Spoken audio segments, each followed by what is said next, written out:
Buen día, espero que se encuentre bien y preparado para continuar estos estudios bíblicos, que ahora es el octavo estudio y será sobre Jesucristo, nuestro Salvador. Y naturalmente pasamos al tema del pecado hacia la persona de Jesucristo.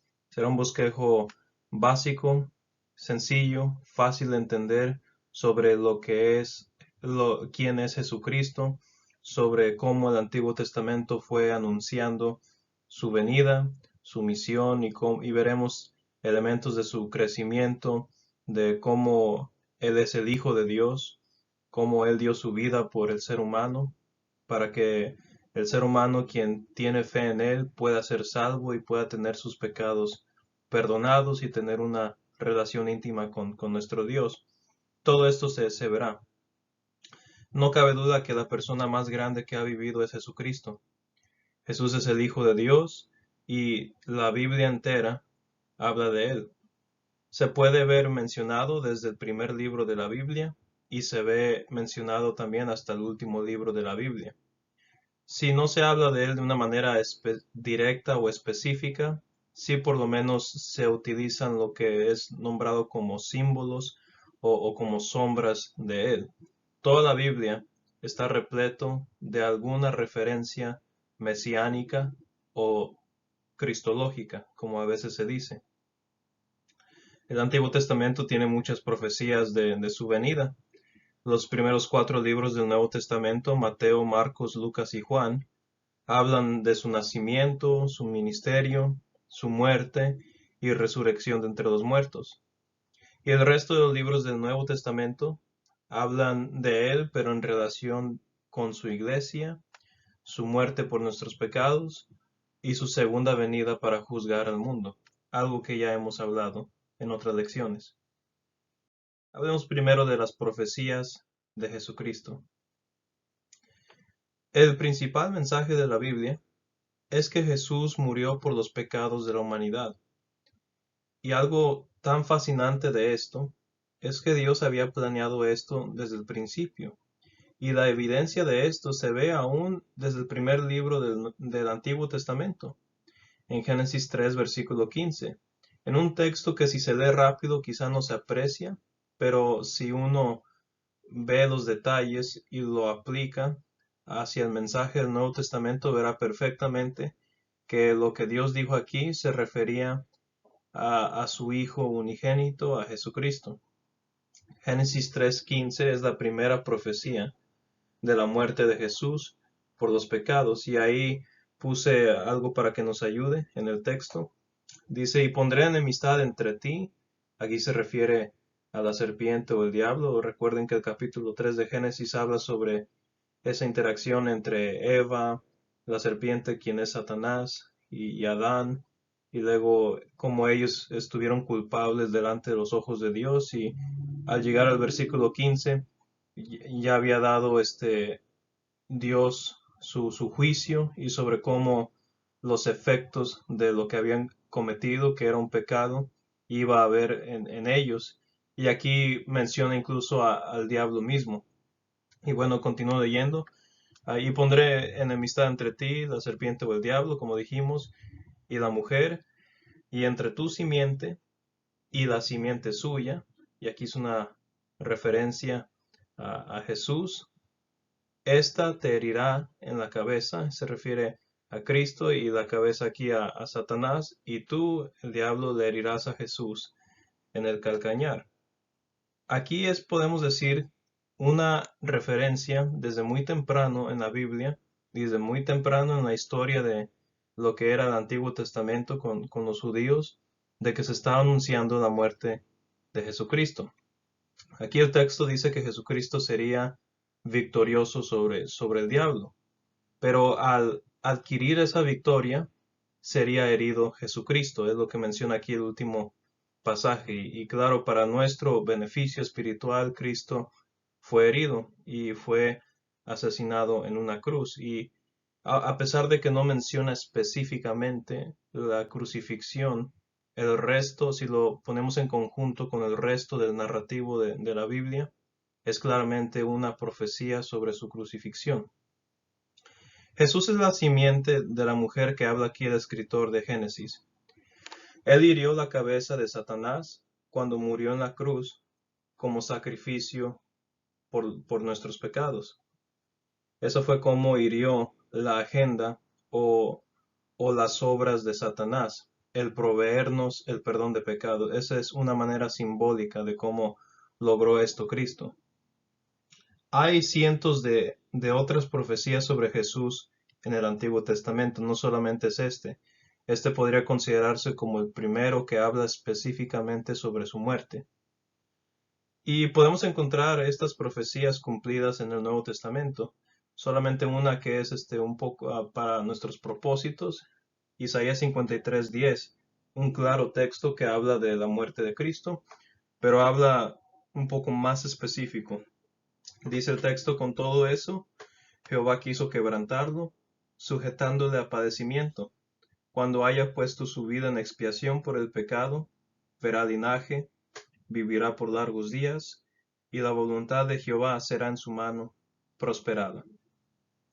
Ya hemos mencionado que la primera parte de ese versículo se refiere a lo que es su muerte, la muerte del Mesías, porque ese capítulo 53 es un claro capítulo que habla sobre el Cristo, sobre el Mesías, y que el hecho de que él iba a poner su vida en expiación por el pecado, su muerte no sería por cualquier motivo, por cualquier causa, sino sería para proveer el perdón de pecados. Y Jesucristo obviamente hizo eso, como lo vemos en el Nuevo Testamento. Pero después de poner su vida, o sea, morir, dice el texto que verá linaje, vivirá por largos días, y la voluntad de Jehová será en su mano prosperada. ¿Cómo puede alguien poner su vida o morir y luego ver el linaje, vivir largos días y que la voluntad de Jehová será en su mano prosperada? Bueno, la única manera en cómo podemos entender esto es que es cuando entendemos la resurrección.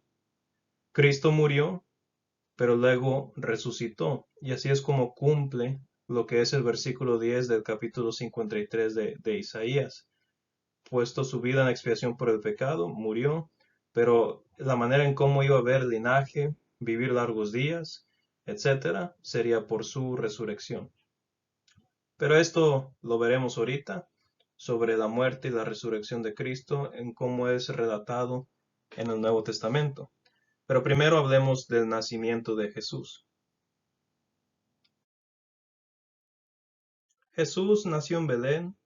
Su madre humana, María, era virgen. Ella había concebido a Jesús en su vientre antes de casarse con José. Pero ella no quedó embarazada por ningún hombre, ni siquiera por José mismo. Ella lo concibió por el Espíritu Santo, nos dicen las Sagradas Escrituras. Entonces Jesús no tuvo padre humano, porque era el Hijo o es el Hijo de Dios. Esto fue según lo que un ángel le había dicho a María. Lucas 1, versículos 31 al 35. Y noten que menciono que es la madre humana de Jesucristo. Simplemente fue un instrumento que Dios utilizó a María para que concibiera a Jesús, al Salvador del mundo. Pero en ningún momento debemos de pensar que María tiene divinidad o que es deidad o que es igual a Dios Padre o a Jesucristo en lo que se refiere a la deidad. Pero bueno, dice la Biblia: y ahora concebirás en tu vientre y darás a luz a un hijo y llamarás su nombre Jesús. Este será grande y será llamado Hijo del Altísimo, Hijo de Dios. Y el Señor Dios le dará el trono de David su padre, es el Mesías en otras palabras, y reinará sobre la casa de Jacob para siempre, y su reino no tendrá fin. Entonces María dijo al ángel: ¿cómo será esto? Pues no conozco varón. Respondiendo el ángel le dijo: el Espíritu Santo vendrá sobre ti, y el poder del Altísimo te cubrirá con su sombra, por lo cual también el santo ser que nacerá será llamado Hijo de Dios.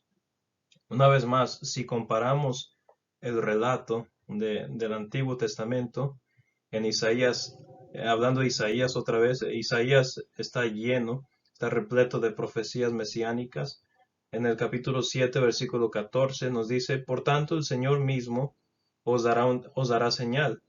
He aquí que la Virgen concebirá y dará a luz un hijo y llamará su nombre Emmanuel. Aquí, obviamente, pues una virgen no puede dar a luz. Entonces aquí implica Isaías un milagro. El nacimiento de Jesucristo fue un auténtico milagro, algo que rompió los sucesos naturales del mundo, como lo vemos en Lucas, como se anunció en Isaías. El Mesías tendría un nacimiento milagroso y tiene sentido. Si el Mesías es un ser divino, obviamente si él entraría al mundo y tomaría un cuerpo humano, sería por medio de una manera milagrosa, un nacimiento milagroso. Y se lleva también muy apropiado en decir que su nombre será llamado Emmanuel. Muchos dicen, bueno, entonces, ¿por qué se le llama Jesús? Bueno, aquí los nombres en la Biblia tienden a ser simbólicos. Jesús, Emmanuel significa Dios con nosotros. Jesús es verdaderamente Emmanuel porque Él fue Dios con nosotros a aquellos quienes interactuó en el primer siglo. Y así se referían a Jesucristo. Y una vez más, en Génesis 3, versículo 15, desde ese texto se muestra cómo el Mesías tendría, o tal mujer que iba a dar a luz al Mesías sería virgen. Dice, y pondrá enemistad entre ti y la mujer, y entre tu simiente y la simiente suya. Esta te herirá en la cabeza y tú le herirás en el calcañar. Aquí obviamente se dice sobre la simiente de la mujer. Es algo que una mujer no puede tener biológicamente y también en cómo se expresa esto en la Biblia. Obviamente todo esto implica un nacimiento virginal, algo que María hizo por medio del poder de Dios. Luego continuamos con lo que es el ministerio de Jesús. Ahora quizás se preguntará por qué no vamos hacia de su nacimiento a su niñez o su juventud. Bueno, simplemente es porque la Biblia no nos revela mucho sobre su niñez y sobre su juventud. Simplemente nos da un resumen de cómo fue su crecimiento hasta que él empezó su ministerio terrenal. En Lucas 2, versículo 52, por ejemplo, nos da un resumen muy bueno de lo que fueron esos periodos de años, ese tiempo. Dice, y Jesús crecía en sabiduría y en estatura y en gracia para con Dios y los hombres. Muchas veces hay ciertos textos extra bíblicos, textos que no son inspirados por Dios, que intentan darte un relato de su niñez o, o de su juventud o algo entre ese periodo de tiempo. La Biblia no nos da eso, simplemente nos da un resumen y si acaso una interacción que tuvo breve que el mismo escritor de Lucas nos da cuando tenía aproximadamente 12 años Jesús. Fuera de eso, no tenemos ningún otro dato revelado por Dios sobre su niñez y su juventud. Simplemente tenemos este resumen. Pero fue a la edad de 30 años donde ya Jesús iba a comenzar su ministerio terrenal. A la edad de 30 años, la Biblia nos dice que Jesús fue bautizado por Juan el Bautista. Y después de su bautismo, Jesús se fue al desierto y al final de los 40 días que estuvo ahí, Satanás vino y le tentó. Aunque Jesús era el Hijo de Dios, también era el Hijo de María. Por lo tanto, él era tanto humano como divino. Como era humano, fue tentado en todas las formas que nosotros somos. Hebreos 4:15 nos enseñan sobre esto. Dice, porque no tenemos un sumo sacerdote que no pueda compadecerse de nuestras debilidades, sino uno que fue tentado en todo según nuestra semejanza, pero sin pecado. A veces uno trata de decir, bueno, es que Dios no me entiende porque yo paso por cosas que Él no pasa y claro que te entiende. Jesucristo tuvo los mismos límites físicos que cualquier ser humano tuvo. porque él tanto como fue 100% Dios, 100% deidad, también fue 100% hombre en su ministerio terrenal, tal como nos dice en Hebreos 4:15, y es por eso que Él se compadece de nuestras debilidades o de nuestras aflicciones físicas que tenemos. La única diferencia entre Él y nosotros es que Él nunca pecó, como dice al final de Hebreos 4:15, y nosotros sí pecamos. Y bueno, fue de ese entonces cuando fue bautizado por Juan en el Jordán, cuando fue después de sus 40 días tentado, que después de eso, sin haber pecado, fue cuando empezó a predicar. Marcos 1, versículo 15 nos dice el tema central de su predicación. Dice, el tiempo se ha cumplido y el reino de Dios se ha acercado. Arrepentíos y creed en el Evangelio, las buenas nuevas. Jesús predicó el Evangelio del reino de Dios y tanto como predicó, también hizo muchos milagros. Y sus milagros tenían un propósito específico. Se sellaban el hecho de que Dios lo había enviado. En el Antiguo Testamento, cuando un profeta hacía un milagro, no era para impresionar a nadie, ni por cualquier otro motivo similar. Era para mostrar que era un auténtico mensajero de Dios. Y es por eso, es la razón del por qué Jesús también hizo milagros. Y vaya que sus milagros fueron impresionantes. Sanó a enfermos y expulsaba demonios. Lea Marcos 1, 34 al 35. Devolvió la vista a los ciegos. Marcos 10, 46 al 52. Alimentó a miles cuando tenían hambre. Vea Marcos 6, 34 al 44. Y también incluso resucitó a los muertos. Y lea Lucas 7, 11 al 16 y Juan capítulo 11. Todo eso hizo Jesucristo en su ministerio terrenal, pero sobre todo el enfoque de su ministerio fue anunciar el Evangelio. Y el Evangelio, como nos dice 1 Corintios 15, 3 al 4, el Evangelio es la muerte, el mensaje de la muerte, sepultura y resurrección de Cristo Jesús y la interpretación de esos hechos, como el perdón de pecados, como la importancia de la iglesia de Cristo, la comunión con Dios, etcétera. Todo eso va incluido con el mensaje del Evangelio. Pero todo eso no pudo haber llevado a cabo si no fuera por su muerte. Y es donde entramos ahora a explicar la muerte de Jesús. Jesús predicó por aproximadamente 3 años. Luego fue a Jerusalén para asistir a la fiesta de la Pascua. Y no confundamos esta Pascua con la Pascua que se celebra hoy en día. No, en realidad no tiene nada que ver. Y los líderes religiosos de Israel estaban francamente celosos de Jesús.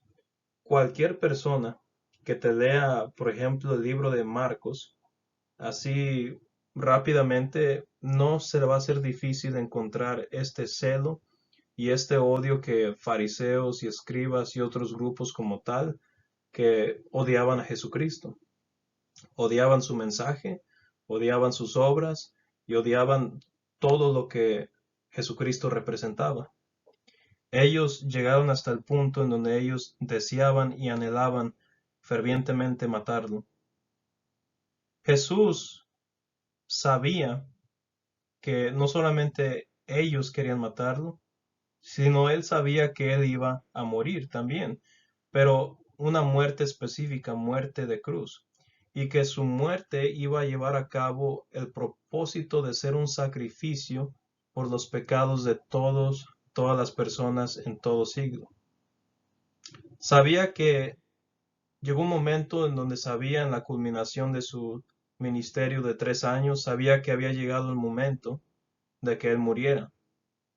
Él había tratado de preparar a sus discípulos para su muerte en numerosas ocasiones. Aquí tenemos un ejemplo, dice Mateo 16, 21. Desde entonces comenzó Jesús a declarar a sus discípulos que no era opcional, sino que le era necesario ir a Jerusalén y padecer mucho de los ancianos, de los principales sacerdotes y de los escribas, y ser muerto, y resucitar al tercer día. Jesús entonces nos dice la Biblia que comió la Pascua con sus apóstoles, luego entró en el jardín de Getsemaní donde oró, y sobre la medianoche los soldados vinieron a arrestarlo. Jesús fue llevado ante el sumo sacerdote y más tarde fue condenado por el consejo judío. Lo enviaron a Pilato, el gobernador, y aunque Pilato sabía que Jesús era un hombre inocente y que quería liberarlo, temía en disgustar a la gente. Había mucha tensión política y social en este tiempo. Necesitaban... Hay muchas cosas que están sucediendo aquí cuando se acerca la muerte de Cristo, tanto teológicas como espirituales, como políticas, etc. Los líderes de Israel querían matarlo porque entre más predicaba Cristo, más la gente se daba cuenta de las enseñanzas falsas que tenían el consejo judío. Y Pilato veía que pues no era algo necesario de matar a Jesucristo, quizá castigarlo físicamente, pero no matarlo. Pero para satisfacer el anhelo de sangre, de ver sangre, de la gente, de los judíos y de todos los lugares, decidieron matar a Jesucristo. Y por lo tanto, Jesús fue golpeado y crucificado. Y la crucifixión era una muerte lenta y extremadamente dolorosa. Él fue clavado en la cruz y fue colgado ahí mientras la gente se burlaba de él y lo insultaba. Y después de unas 6 horas, murió. 2 de los discípulos de Jesús bajaron su cuerpo de la cruz, y el viernes por la tarde enterraron el cuerpo de Jesús. Pero la historia no acaba con su muerte, pues temprano el domingo por la mañana, el primer día de la semana, Jesús se levantó de entre los muertos. El apóstol Pablo escribió años después sobre la resurrección de Cristo. Nos dice 1 Corintios 15, 3 al 4, porque primeramente os he enseñado lo que asimismo recibí, que Cristo murió por nuestros pecados conforme a las Escrituras, conforme a lo que vimos en Isaías, Génesis, etc. Y que fue sepultado y que resucitó al tercer día conforme a las Escrituras. Jesús demostró que su poder era mayor que el de la muerte, que no podía ser retenido por la muerte. Y por el mismo poder, Él un día resucitará de entre los muertos a todos los que creyeron en Él. 1 Corintios 6, versículo 14, y esto nos muestra un propósito o un punto sobre la importancia de su resurrección, que son varias, pero una de ellas que me quiero enfocar es que al resucitar Jesucristo garantiza nuestra resurrección para vida eterna. Dice, y Dios que levantó al Señor, también a nosotros nos levantará con su poder. Jesucristo murió por ti y por mí, y también resucitó por ti y por mí. Romanos 4:25 nos dice, el cual fue entregado por nuestras transgresiones y resucitado para nuestra justificación. Puedes tener vida eterna creyendo en Él y en su mensaje. ¿Has aceptado a Cristo como tu Salvador al obedecer el Evangelio? Te dejo con esa pregunta y que Dios lo bendiga.